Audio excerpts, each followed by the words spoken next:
Buenas tardes, somos el grupo número 8 y les presentaremos los trastornos de la función sexual femenina y masculina. En primer lugar, hablaremos sobre los trastornos testiculares en los que se encuentra la criptorquidia, que se define como ausencia del testículo en su posición escrotal normal. La torsión testicular, que es la rotación axial del cordón espermático sobre su propio eje, que ocasiona obstrucción al flujo sanguíneo. El cáncer de testículo, que es formación de células malignas en el tejido del testículo. El hidrocele es la acumulación de líquido intraescrotal y el varicocele, que es la dilatación anormal de la vena espermática. Con la etiopatogenia. En la criptorquidia se encuentran implicados genes como el ISNL3 y factores hormonales como la hormona luteinizante y la hormona gonadotropina coriónica humana. En la torsión testicular, pues es ocasionado por la falta de una correcta fijación del testículo a la túnica vaginal. El cáncer de testículo, pues los factores asociados con un aumento del riesgo de presentar pues tumores, está la criptorquidia y alteraciones genéticas. El hidrocele pues se produce por un desequilibrio entre la secreción excesiva de líquido a través de la capa visceral de la túnica vaginal y la poca reabsorción del mismo en la capa parietal. Y el varicocele pues se ha atribuido a un flujo venoso turbulento relacionado con la inserción en un ángulo recto de la vena testicular izquierda. En el cuadro clínico de la criptorquidia, el escroto no contiene uno o ambos testículos y es palpable en otro lugar, como en el pene o en la posición inguinal alta o abdominal. En la torsión testicular, entre los síntomas están dolor súbito, pero que se da espontáneamente. En el cáncer de testículo hay molestia, dolor, entumecimiento de uno o ambos testículos, dolor en la región lumbar inferior, falta de aire y dolor en el pecho. En el hidrocele eh, se, se presenta dolor o alteración estética que se debe al aumento de volumen. Y en el varicocele, pues hay aumento en el contenido escrotal, pesadez y dolor sordo escrotal, perceptible al estar de pie y que se libran de cubeto.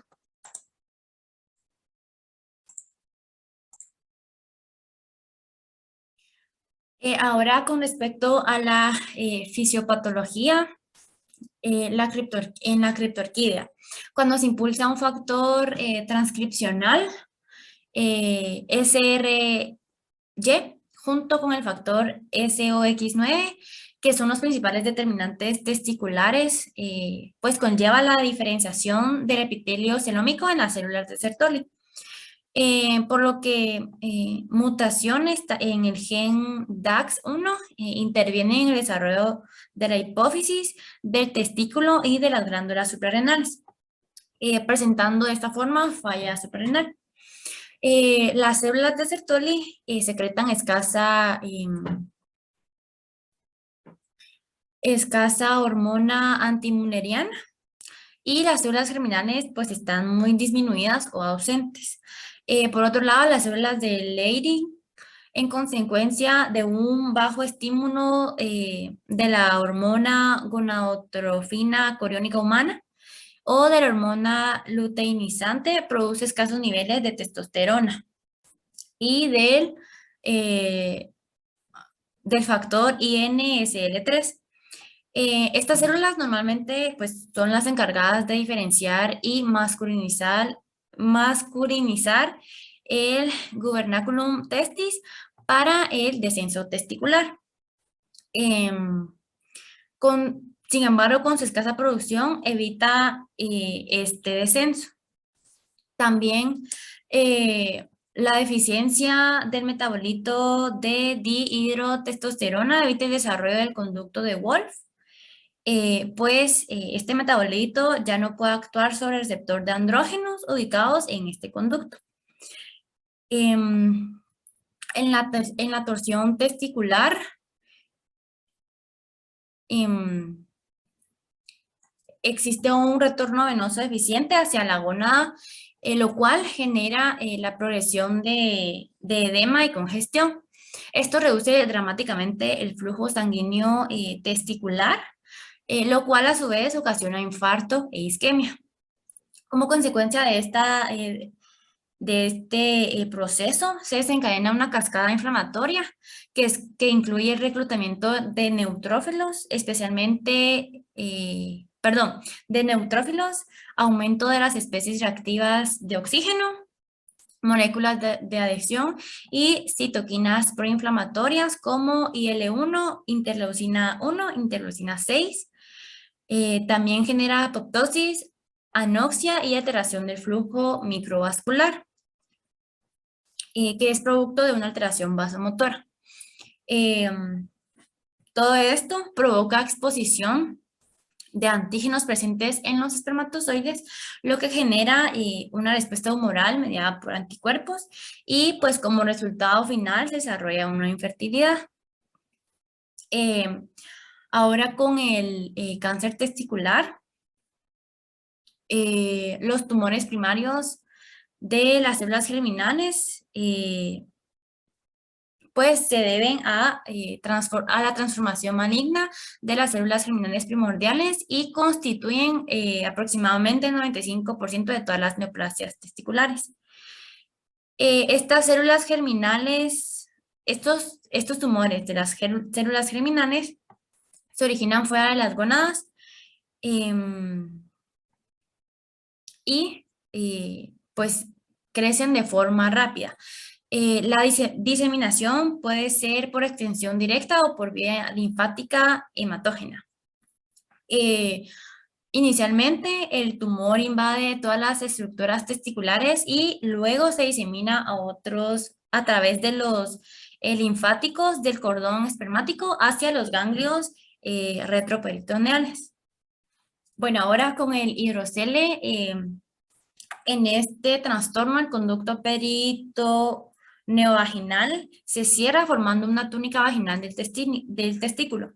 La túnica vaginal en la bolsa del escroto produce líquido y es reabsorbido de manera lenta y también provoca o genera la producción de líquido excesivo que se origina de una infección y un traumatismo. Y por último, en el varicocele,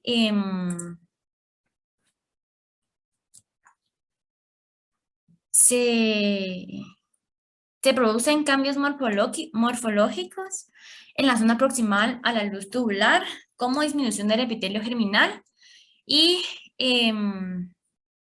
pues se observa también detección en el estadio de espermátide y el desprendimiento de células espermatogénicas. Con respecto al diagnóstico, inicialmente pues se realiza examen físico y se evidencia la existencia de escroto plano y poco rugoso, que es un indicio de que el testículo nunca estuvo en posición normal. También pruebas de laboratorio como la 17-OH progesterona, un ionograma, gonadotrofinas, testosterona basal, inhibina B, testosterona. También se realiza una ecografía cuando hay dudas en la palpación. En la torsión testicular se realiza una prueba del dímero D, que es útil para evaluar el estadio trombótico. Y también se realiza una ecografía Doppler que demuestra la disminución o ausencia a nivel testicular, que pues en la imagen se observa como un signo de remolino. En el cáncer de testículo,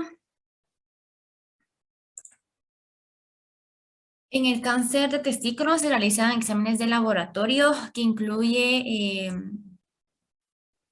la alfa-fetoproteína, la prueba de la hormona gonadotropina coriónica humana, también lactato deshidrogenasa, fosfatasa alcalina placentaria y se suele realizar también una ecografía testicular, así como una tomografía computarizada. En el hidrocele primero se inicia con una exploración física y se realiza una transiluminación en la parte posterior del hemiscroto y también se realiza una ecografía testicular. Eh, por último, en el varicocele, el diagnóstico, pues en primer lugar también se realiza una exploración física en bipedestación y en decúbito. La descripción clásica de las varices es de una consistencia de bolsa de gusanos que se descomprimen en decúbito. En decúbito. Em, en el varicocele también se realiza una ecografía de Doppler color para pues un mejor diagnóstico. Bueno, ahora vamos a hablar sobre el tratamiento. En la criptorquidia se encuentra el tratamiento farmacológico que consiste en la administración de la hormona gonadotropina coriónica humana por vía intramuscular una vez por semana durante 5 semanas y la hormona liberadora de gonadotropina. El tratamiento farmacológico incluye orquidectomía u orquidopexia laparoscópica. En la torsión testicular, el tratamiento no farmacológico es una exploración quirúrgica frutal con orquidopexia o también puede ser una torsión manual, pues dependiendo del grado de la torsión testicular. En el cáncer de testículo, se trata con quimioterapia, con cisplatino y etopósido por ciclo. En el hidrocele, pues se realiza una hidrocelectomía, un drenaje percutáneo o escleroterapia. Y en el varicocele, pues tenemos el no farmacológico, que es una embolización retora súper selectiva. Morbilidad en Guatemala. En la criptorquidia, el año con mayor número de casos fue en 2021, al igual que en la torsión testicular. Eh, en el cáncer de testículo, igualmente, el mayor número de casos se presentó en el año 2021 con 94 casos. En el hidrocele, el mayor número de casos se presentó en el 2020 y en el varicocele el mayor número de casos se registró en el 2021 con 55 casos. Bueno, ahora con respecto a las enfermedades de la próstata, tenemos 3 comunes. La hiperplasia prostática, que es el crecimiento excesivo adenomatoso no maligno de la glándula prostática periuretral. Tenemos la prostatitis, que es un grupo dispar de trastornos prostáticos que se manifiestan con una combinación de síntomas urinarios, principalmente irritativos o obstructivos y dolor perineal. Tenemos el cáncer de próstata, que generalmente es un adenocarcinoma. Ahora, con respecto a la etiopatogenia, tenemos la hiperplasia prostática, que entre los factores de riesgo más importantes son la edad, la presencia de también testículos funcionales, la prostatitis, que puede ser bacteriana o más frecuentemente no bacteriana. La prostatitis aguda, existe una variedad de infecciones parenquimatosas agudas de la glándula prostática y hay algunos uropatógenos responsables, que es la coli, la Klebsiella, la Enterobacter, el Proteus, la Serratia y Pseudomonas. También bacterias gram positivas, está la Enterococcus fecalis, la Staphylococcus epidermis y el Corynebacterium seminale. Por otro lado tenemos la prostatitis crónica, y esta es menos frecuente, pero tiene diferentes causas que aún se desconocen. También está el cáncer de próstata. La etiología del cáncer de próstata sigue siendo un concepto pues difícil de alcanzar. Tanto los factores genéticos como ambientales juegan un papel importante en su etiopatogenia. Ahora, con respecto al cuadro clínico, en la hiperplasia prostática tenemos la poliaquiuria, la urgencia nocturia, la dificultad para iniciar la misión intermitencia. La prostatitis tenemos en la aguda, a menudo causa síntomas sistémicos como la fiebre, escalofríos, malestar y mialgias, y la grave se manifiesta en episodios recurrentes de infección con o sin resolución completa entre los brotes. Por otro lado, tenemos en el cáncer de próstata que se da hematuria y obstrucción con dolor o ambas. Ahora, con respecto a la fisiopatología, en la hiperplasia prostática probablemente se desarrolla como resultado de un desequilibrio entre los mecanismos que regulan la muerte celular y la proliferación celular. Factores de crecimiento como KGF, EGF, IGF, donde los genes de ANA-AR probablemente están involucrados, al igual que el factor de crecimiento transformante B, beta, que está regulando negativamente por los andrógenos. Por otro lado, en la prostatitis, como mencioné anteriormente, pues los organismos causales incluyen las especies de E. coli, que es el más común, Enterobacter, Serratia, Pseudomonas y Proteus. Y la prostatitis bacteriana crónica es una infección bacteriana, sea una infección bacteriana crónica de próstata con o sin síntomas de prostatitis, y se cree que es como la secuela de una prostatitis aguda que no se trató de la manera correcta. Ahora, por último, el cáncer de próstata. El crecimiento y la maduración del epitelio prostático dependen de los niveles periféricos de testosterona y de la conversión de la misma dihidrotestosterona por acción de la enzima 5-alfa reductasa a nivel celular dentro de la glándula. Ahora, con respecto al diagnóstico, en la hiperplasia prostática, principalmente en el tracto rectal y en los síntomas, también puede necesitar la citoscopía, la ecografía transrectal, los estudios urodinámicos u otros estudios por la imagen. Ahora, con respecto a la prostatitis, este es clínico junto con la observación microscópica y el cultivo de las muestras de orina obtenidas antes y después de un masaje prostático. Ahora, con el cáncer de próstata por el tracto rectal o por la determinación del antígeno prostático específico, y se confirma con la biopsia por ecografía transrectal. Ahora, con respecto al tratamiento, la hiperplasia prostática se da con inhibidores de la 5-alfa reductasa, los alfa bloqueantes, el tadalafilo y la cirugía. Ahora, con respecto a la prostatitis, pues se dan antibióticos si la causa es bacteriana, y si las causas no son bacterianas, se tratan con baños de asientos tibios, relajantes musculares, fármacos antiinflamatorios o ansiolíticos. Y con respecto al cáncer de próstata, la prostatectomía, la radioterapia, medidas paliativas o para muchos ancianos, incluso para algunos pacientes jóvenes seleccionados, la vigilancia activa. Ahora, con respecto al pronóstico, en la hiperplasia benigna de la próstata es muy variable.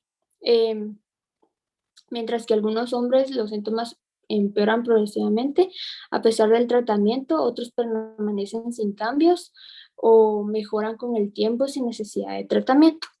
Con respecto a la prostatitis, el tratamiento con antibióticos suele ser bueno y alivia los síntomas. Y con respecto al cáncer de próstata, el porcentaje de supervivencia a los 5 años es del 98,95%. Con respecto a la hiperplasia prostática, el departamento con mayor índice de morbilidad fue el departamento de Petén. Con respecto a la prostatitis, el departamento con mayor índice de morbilidad fue el de Izabal. Y con respecto al cáncer de próstata, en el 2020 se registraron 50 casos, en el 2021 81 casos y en el 2022 7 casos. Ahora hablaremos sobre la impotencia. En la definición, también se denomina disfunción eréctil. Se define como la imposibilidad de lograr o mantener una erección rígida del pene adecuada para una relación sexual satisfactoria. Es una condición común en hombres mayores de 40 años, con un aumento abrupto de la prevalencia con la edad y otras comorbilidades. Siguiente, por favor. La etiopatogenia se suele dividir en tres. La primera es la psicológica, que se asocia al bienestar emocional y mental de la persona que lo padece. Antes se consideraba la causa principal. La orgánica, en un 80%, y aparece como una complicación de enfermedades somáticas. Y la mixta, que es una combinación de factores orgánicos y psíquicos. Sin embargo, en la gran mayoría de los hombres, la causa principal, por regla general, es solo una enfermedad somática. Siguiente. La fisiopatología. La fosfodiesterasa 5 tiene un papel clave en la fisiología eréctil. Existen tres mecanismos básicos por los que pueden ocasionar la disfunción eréctil. El primero es la incapacidad para iniciar erección, que es una causa escógena, endocrina o neurógena. La segunda es una insuficiencia de llenado, una arteriogénesis. La tercera es la incapacidad de almacenar un volumen de sangre suficiente en la red lagunar, una disfunción veno-oclusiva. Estas causas no son excluyentes entre sí y en muchos pacientes los factores que contribuyen a la aparición de la disfunción eréctil son múltiples. También puede deberse a factores vasculogénicos, neurogénicos, hormonales, veno-oclusivos, psicógenos y o farmacogénicos, así como alteraciones en la vía del óxido nítrico, guanosina monofosfato cíclico o del aminofosfato cíclico. U otros mecanismos reguladores, incluido el GAP unión a canal iónico, que resulta en un desequilibrio en la contracción y relajación del músculo liso corporal. Siguiente, por favor. Los síntomas de la disfunción eréctil son variados. Uno puede darse por tener una erección en ocasiones, pero no cada vez que se desea tener la relación sexual, o poder tener la erección, pero no por el suficiente tiempo para la relación sexual, o no poder tener la erección en ningún momento. La disfunción eréctil a menudo es un síntoma de salud o de un factor relacionado con la salud. Algunos síntomas son de inicio rápido y repentino, puede ser situacional o variable, defecto en el mantenimiento de la erección, buena erección nocturna y una excelente respuesta a la PDI-5, o un inicio gradual, a menudo con respuesta constante, defecto para lograr y o mantener la erección, una falta o ausencia de erección nocturna y una erección mejor en posición de pie que acostado. Siguiente, por favor. El diagnóstico se basa en la anamnesis, que es la recolección de información mediante la entrevista al paciente y un uso de cuestionarios, ya que esto ayuda para suavizar la sensación de vergüenza en el paciente tímido. También los exámenes de laboratorio está la determinación de los niveles de testosterona y glucosa en sangre, determinar el nivel de lípidos en sangre, la prolactina y la PSA. También en los exámenes de gabinete está la doplerografía ultrasónica, la prueba de Viagra, cavernosografía, entre otros. Siguiente, por favor. Para el tratamiento, el primero es la prevención, el diagnóstico y el tratamiento de las enfermedades con riesgo para desarrollar la impotencia. Algunos fármacos, que son los inhibidores de la fosfodiesterasa 5, PD5, como el sildenafilo, el vardenafilo o el tadalafilo. Y la psicoterapia. La terapia no solo debe limitarse a tratar al paciente, sino también tratar de mejorar la comunicación y la confianza con la pareja. Siguiente, por favor. El pronóstico va a depender de la causa, y las causas psicosexuales generalmente tienen una buena respuesta al asesoramiento. Es inusual que los pacientes fracasen en todas estas opciones no quirúrgicas como los fármacos mencionados, pero aún así todavía tenemos la presencia de que se puede dar una cirugía de implante de prótesis de pene, que sigue siendo un gran éxito. Casi todos los pacientes con disfunción eréctil pueden tratarse con éxitos en las terapias que se tienen disponibles en la actualidad. Siguiente, por favor. En cuanto a la morbilidad en Guatemala, solo se han reportado 4 casos en el año 2020. En el 2021, un caso únicamente en el departamento de Sololá, y en la actualidad solo se tiene un caso reportado en el Quiché para el año 2022. Bueno, yo les voy a hablar de la hipofunción ovárica. Siguiente, por favor. ¿Qué es la hipofunción ovárica? La hipofunción ovárica o insuficiencia ovárica primaria ocurre cuando los ovarios dejan de funcionar antes de los 40 años. Por lo tanto, no produce cantidades normales de estrógeno ni liberan ovocitos en forma regular y no producen un nivel suficiente de hormonas sexuales a cantidades, a pesar de que producen las concentraciones altas de gonadotropinas circulantes, especialmente la hormona foliciloestimulante o FSH. Siguiente, por favor. Etiología. Pueden ser las causas genéticas. Las causas genéticas de la insuficiencia ovárica prematura pueden ser cromosómicas o causadas por genes, involucrando cromosomas X o autosomas. Las anomalías del cromosoma X representan el 13% de los casos y la premutación del gen frágil mental retardation 1 o FMR1 el 6% de los casos. Entre las enfermedades genéticas que se pueden dar está el síndrome de Turner, que el síndrome de Turner es la monosomía del cromosoma X, en donde las gónadas son disgenéticas, y la falla ovárica se debe a una aceleración en la alresia folicular. La trisomía del X, que existen múltiples reportes de trisomía X con insuficiencia ovárica, siendo el 3% de los casos que presentan trisomía del X. Y rearreglo del cromosoma X, que existe una región clínica en el brazo largo del cromosoma X relacionado con la función ovárica y por lo tanto al estar dañado se produce la insuficiencia ovárica. También los desórdenes metabólicos como la galactosemia, que es una enfermedad hereditaria que causa el déficit de la galactosa 1-fosfato uridil transferasa. Conduce a diversos niveles de disfunción ovárica y se ha observado una disminución del número de folículos primordiales. También está la deficiencia de la 17-hidroxilasa, que se ha dado como una causa de la insuficiencia ovárica prematura. Así también están las causas antiinmunes, como que constituyen el 5% de los casos de insuficiencia ovárica, en donde la presencia de anticuerpos circulantes contra las células productoras de esteroides e infiltración de linfocitaria del tejido ovárico es una característica de la insuficiencia ovárica autoinmune. También está la iatrogenia. La iatrogenia es cuando se ve afectada la función ovárica por quimioterapia o radioterapia. Y esto depende de la dosis, la droga y la cantidad de radioterapias o quimioterapias que se den. Por ejemplo, la ciclofosfamida es un agente alquilante de célula no específico que provoca un riesgo de 40% de sufrir insuficiencia ovárica. El 26% de los pacientes que reciben una radioterapia también sufren insuficiencia ovárica.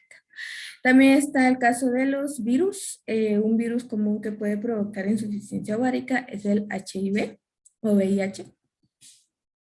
Y también están los medios tóxicos, el medio ambiente y hábitos de vida, como por ejemplo las personas fumadoras.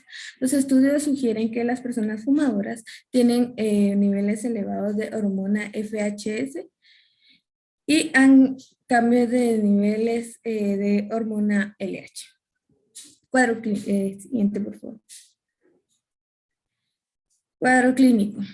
Dentro de las causas de la disfunción ovárica se puede dar la infertilidad y irregularidad de los ciclos menstruales.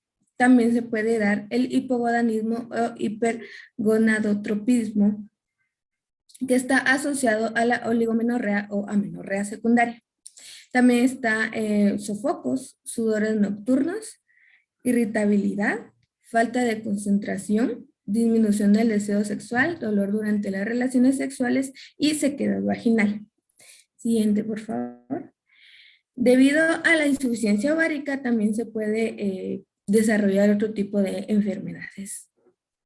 Por ejemplo, la ansiedad y la depresión causados por los cambios hormonales que se dan, el síndrome del ojo seco y enfermedad de la superficie ocular, enfermedad del corazón debido a los niveles más bajos de estrógeno. Esto también puede provocar osteoporosis e hipotiroidismo por bajos niveles de hormonas tiroideas. Siguiente, por favor. Fisiopatología.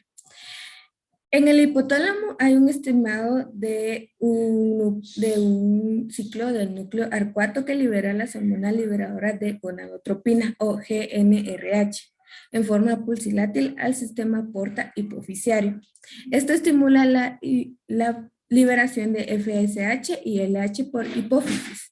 Estas hormonas actúan sobre el ovario en la producción de estrógenos, maduración folicular, ovulación, con el objetivo de lograr la reproducción. Esta frecuencia del hipotálamo se altera en la premenopausia por cambios en las actividades neuronales. Y esto en la hipofunción ovárica se da pues antes de los 40 años, provocando la insuficiencia ovárica primaria. Siguiente, por favor. El diagnóstico. Está la anamnesis, donde se dan los antecedentes familiares. Aquí se tiene que ver si la mamá, la prima o la abuelita tuvieron esta enfermedad.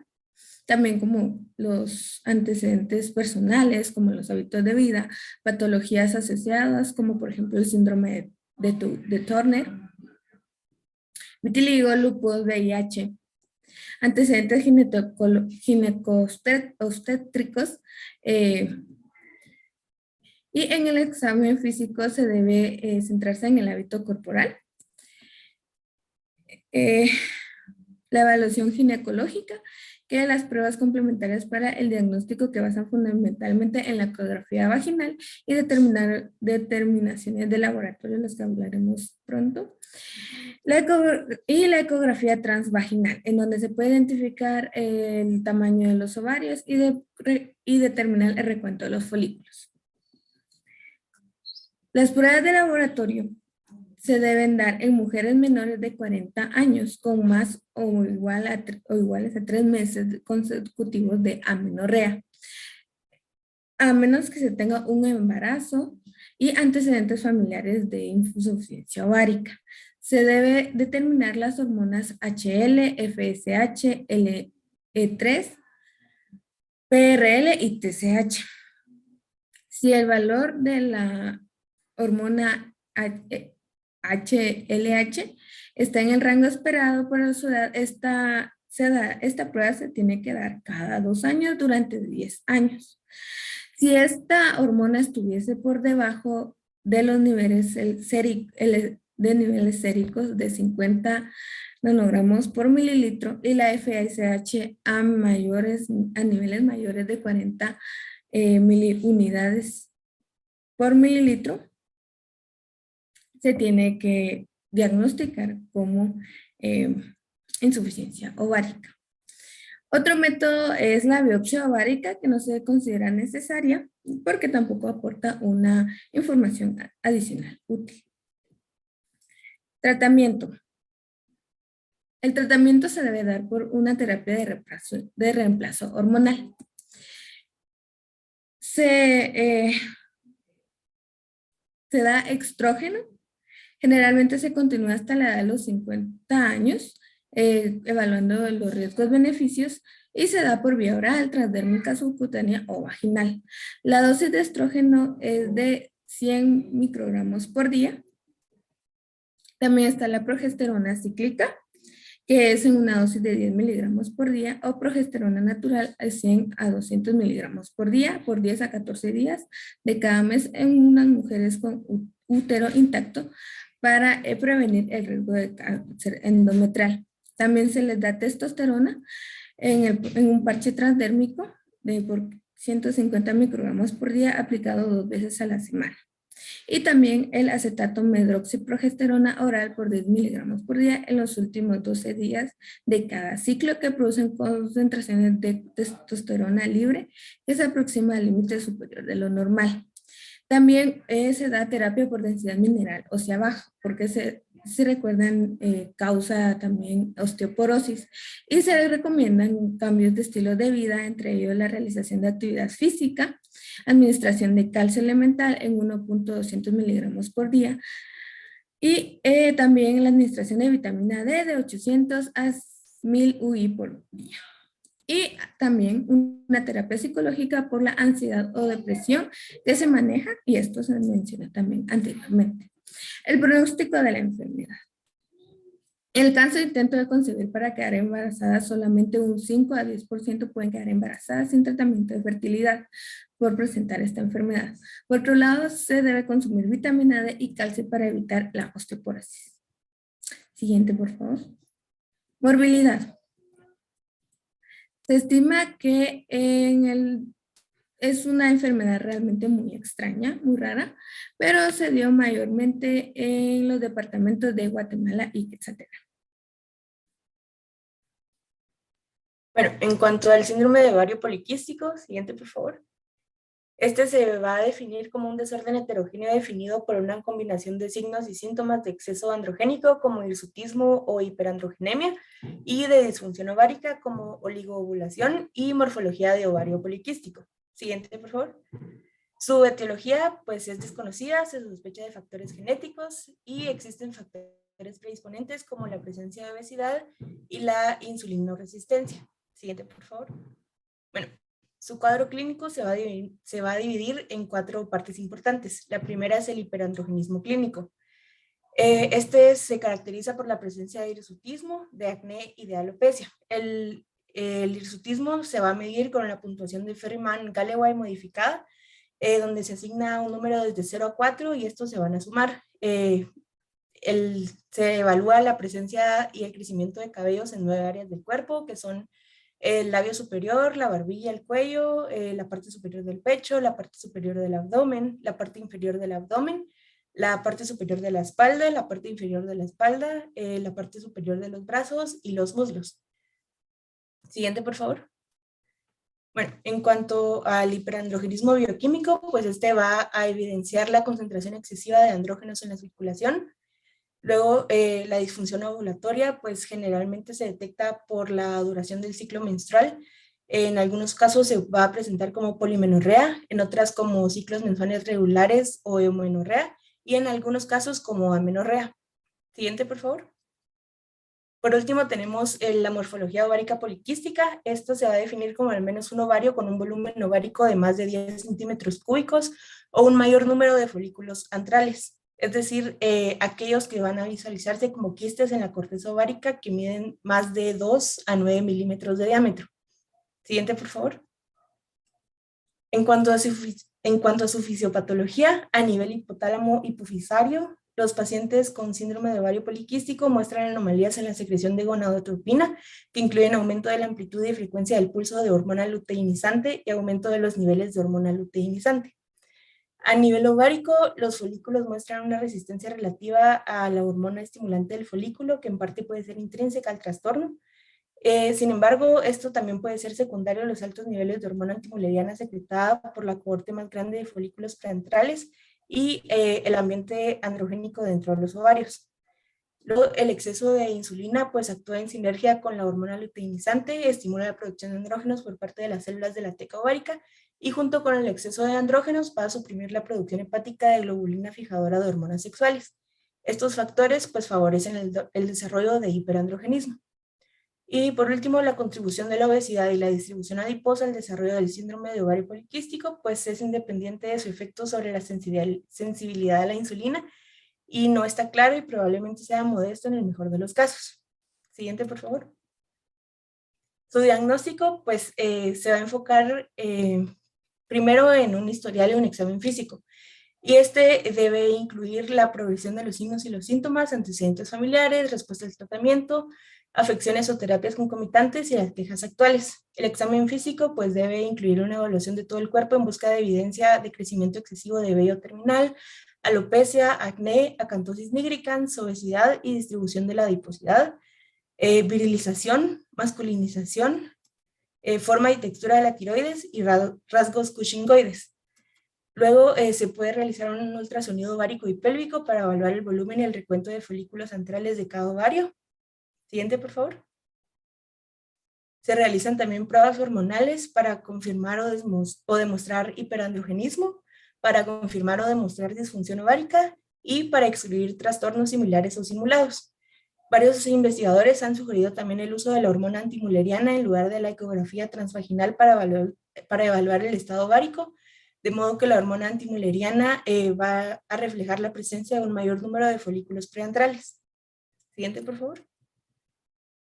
Luego el tratamiento, pues, este va a depender de en qué nos vamos a enfocar. Y pues va a ser enfocado en suprimir y contrarrestar la secreción y acción, en proteger el endometrio y mejorar la disfunción menstrual, en mejorar el estado metabólico y en mejorar la fertilidad ovulatoria. Como antiandrógenos, se pueden recetar bloqueadores de los receptores de andrógenos como la espironolactona, que es el fármaco de primera línea preferido, la flutamida y el acetato de ciproterona. También existen inhibidores de la 5A reductasa como la finasterida, y puede existir aplicación tópica de una solución al 13.9% de clorhidrato de flornitina. Para la insulinoresistencia, pues está la metformina o las tiazolidinedionas como un agente ovulatorio oral.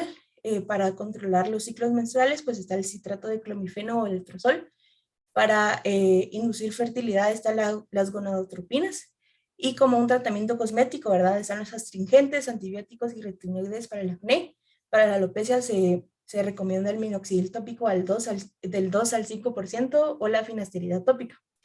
Siguiente, por favor. Como tratamiento no farmacológico, pues para mejorar el metabolismo, ¿verdad? Está la pérdida de peso, el aumento del ejercicio, una alimentación balanceada, cirugías para reducción de peso. Para mejorar la fertilidad de las mujeres está la perforación ovárica laparoscópica, una fertilización in vitro y la transferencia de embriones. Y por último, como tratamiento cosmético y tópico, pues está el blanqueamiento si el crecimiento de vello es leve, o un afeitado y depilación química si es moderado, o un afeitado. También está la electrología y la cirugía de trasplante de cabello. Siguiente, por favor. En cuanto al pronóstico, pues hay que considerar que esta es una enfermedad que no tiene cura, es una enfermedad que va a durar toda la vida, y pues el pronóstico va a ser enfocado en manejar los síntomas y las comorbilidades que se presentan para mejorar la calidad de vida de los pacientes. Y si se sigue todo el tratamiento, pues el pronóstico va a ser favorable.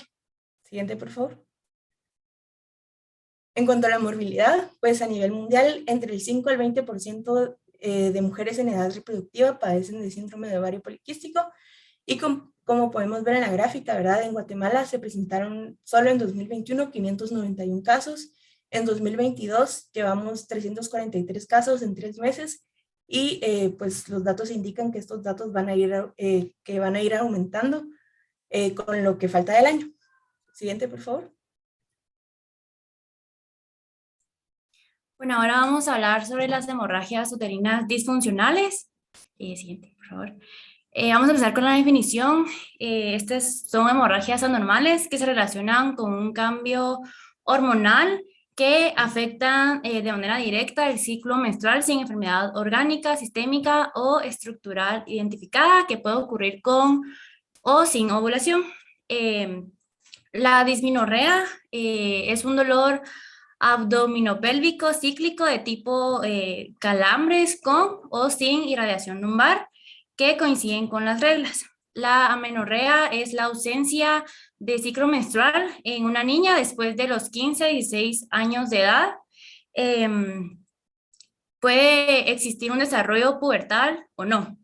Y la polimenorrea, esta se define por periodos menstruales que son normales, en términos de volumen de flujo sanguíneo, pero ocurren en intervalos de menos de 21 días.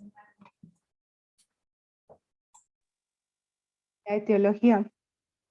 Las mujeres solicitan asistencia médica cuando presentan algún tipo de sangrado uterino anómalo, como la menorragia, o metrorragia, que es una hemorragia irregular entre los periodos, o una hemorragia posmenopáusica. Las causas habituales comprenden los pólipos endometriales, los leiomiomas, la hiperplasia endometrial, el carcinoma endometrial y la endometritis.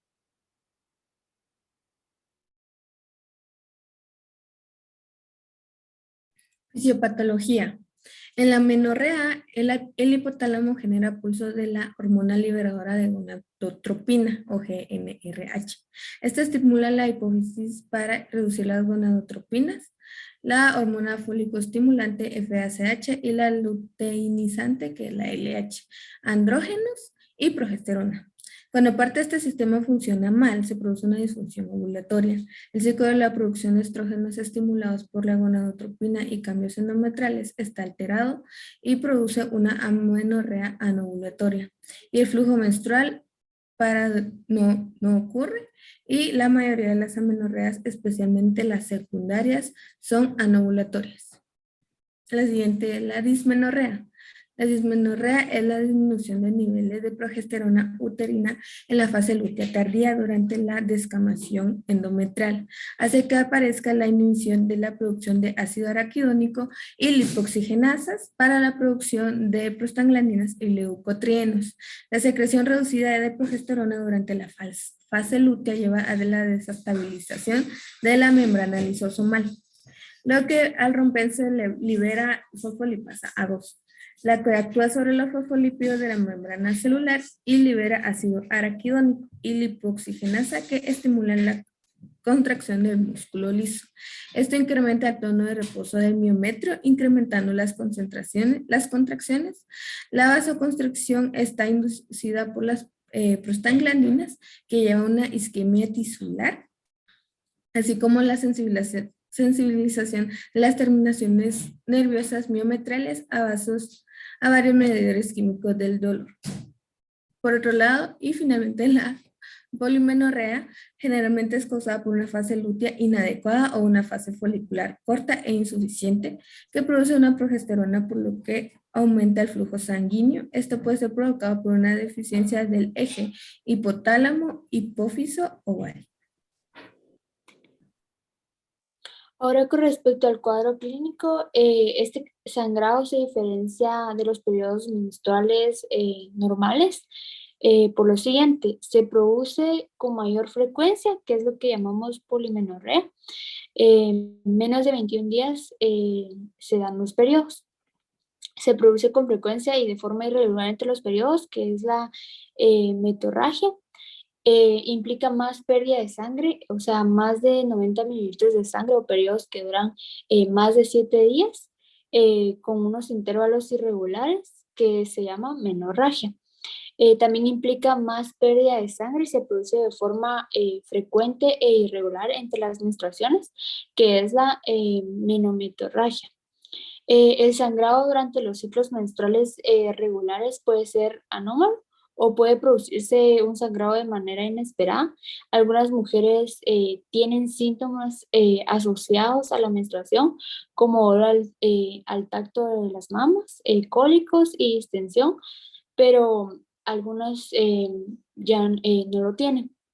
Si el sangrado continúa, se puede acabar sufriendo un déficit de hierro y en ocasiones anemia. Para el diagnóstico se lleva a cabo un examen físico. El sangrado uterino normal se va a diagnosticar mediante la exploración física. También se lleva a cabo una ecografía y otras pruebas que descartan las causas habituales de este sangrado anormal. Normalmente también se lleva a cabo una biopsia endometrial.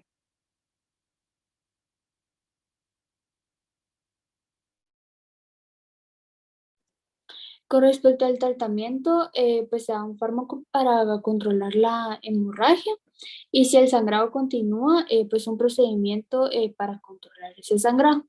Si se detectan células anormales o altas dosis altas dosis de un progestágeno o progesterona. En mujeres posmenopáusicas, a veces extracción del útero. El tratamiento del sangrado uterino normal depende de la edad de la mujer, la intensidad del sangrado, si la mucosa uterina está engrosada, si la mujer desea quedar embarazada, y el tratamiento se centra en controlar más que todo la hemorragia y, si es necesario, prevenir el cáncer de endometrio. Bueno, ahora con respecto al pronóstico, en la amenorrea, la evolución va a ser dependiente de la causa que provoque pues, esta enfermedad. Sin embargo, en la mayoría de pacientes, la mayoría de pacientes responden bien de manera exitosa al tratamiento y no afecta la fertilidad de estas pacientes. La dismenorrea permanece durante toda la vida de la mujer y suele disminuir con la edad y el estilo de vida o la concepción. Y por último, en la polimenorrea, pues su evolución, su pronóstico es favorable, pues al seguir el tratamiento estipulado, la mejora es evidente, lenta, pero evidente. En cuanto a la morbilidad de la amenorrea, ¿verdad? La mayor cantidad de casos se presentaron en Alta Verapaz, principalmente en 2020. Siguiente, por favor. Y en cuanto a la dismenorrea, pues los departamentos con mayor cantidad de casos se centran en el Petén y en San Marcos, en 2020 también.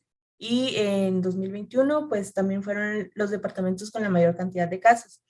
Estos datos van a ir aumentando, los datos de 2022 son muy bajos y van a ir aumentando con lo que falta del año. Siguiente, por favor. Cáncer de útero. El cáncer de útero o cáncer de endometrio se origina cuando las células del endometrio, que es el revestimiento interno del útero, comienzan a crecer de manera desmedida y descontrolada.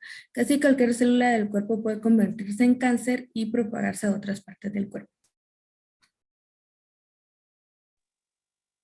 La etiología, la causa principal para el desarrollo de lesiones intraepiteliales precursoras del cáncer de cervix es la infección persistente por el virus del papiloma humano de alto riesgo oncogénico y otros factores que pueden aumentar el riesgo de padecer esta enfermedad.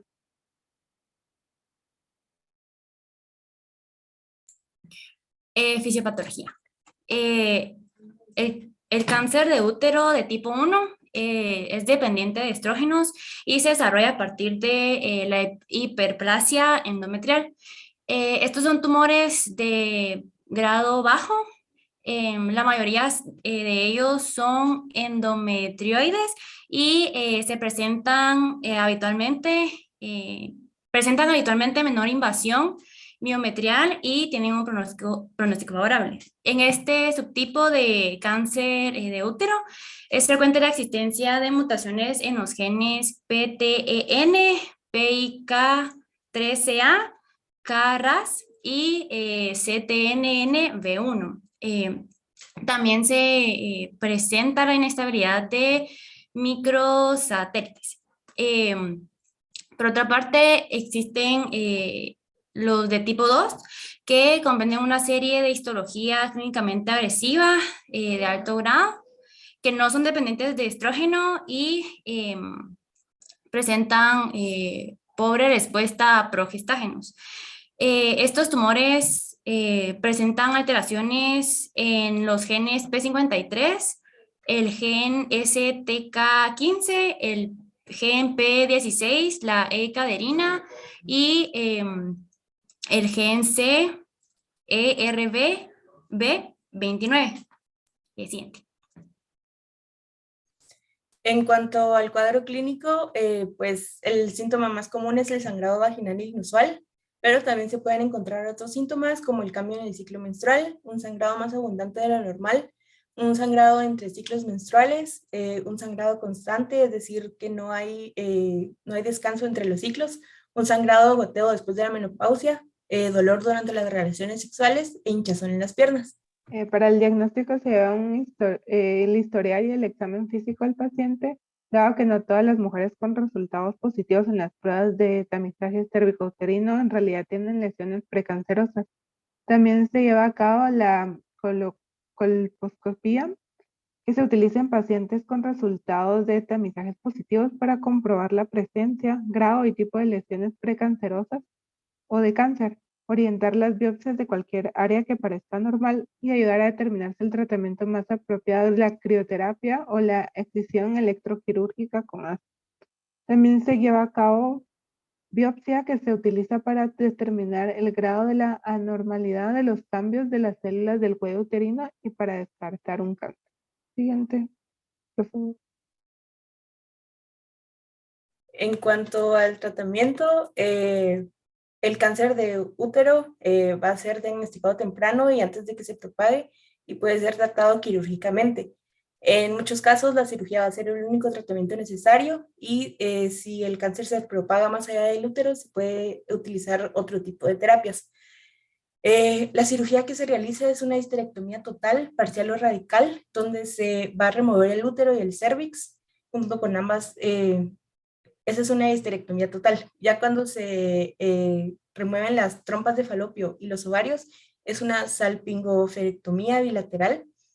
Y si los ovarios son normales, no hay factores de riesgo y el cáncer está en etapa temprana, se pueden conservar los ovarios. Esta cirugía se realiza de manera laparoscópica, donde el cirujano inserta el laparoscopio y los instrumentos por 3 o 4 cortes pequeños en el abdomen y el útero y los otros órganos se remueven por la vagina. Luego tenemos la radioterapia. Esta utiliza una dosis controlada de radiación para matar o dañar células cancerosas, para que no crezcan, se multipliquen o se esparzan. Se utiliza usualmente en forma de haces de rayos X y se planifica para no dañar los tejidos sanos que las rodean. Siguiente, por favor. La quimioterapia, pues esta usa fármacos para matar o enlentecer el crecimiento de células cancerosas. El objetivo es destruirlas y causar el menor daño posible a las células sanas. Usualmente se inyecta vía intravenosa en varias sesiones con periodos de descanso entre ellas. Luego tenemos la terapia hormonal. Esta se recomienda para el cáncer uterino que ha vuelto o que se ha esparcido. Se ofrece como tratamiento si la cirugía no se ha realizado y la hormona que se utiliza es la progesterona, ya sea en tabletas o por un dispositivo intrauterino. Siguiente, por favor. Por último, tenemos el tratamiento paliativo. Este va a reducir los síntomas y mejora la calidad de vida del paciente. Puede ser bastante variado, desde una alimentación balanceada, desde descanso, desde periodos de relajación o la búsqueda de guías espirituales, ¿verdad? Hablar con un psicólogo, entre otros. Siguiente, por favor. Pronóstico. La supervivencia de un paciente con cáncer uterino a 5 años para el estadio 1 oscila entre el 80 al 90%, para el 2 entre el 70 al 80%, para el 3 entre el 50 al 70% y para el 4 de un 20%. También tiene que tomarse en cuenta el grado tumoral, siendo el grado 2 el más común. Y también se debe tomar en cuenta la edad del paciente. Por ejemplo, a 5 años, mayor del 90% de supervivencia en menores de 50 años, el 70% de supervivencia en mayores de 70 años y del 54% de supervivencia en mayores de 80 años. Ahora, con respecto a la morbilidad, en el 2020 se registraron 532 casos, en el 2021 con 975 casos y el 2022 con 64 casos. Y siendo Guatemala el departamento con mayores casos. Gracias por su atención. Estas son nuestras referencias.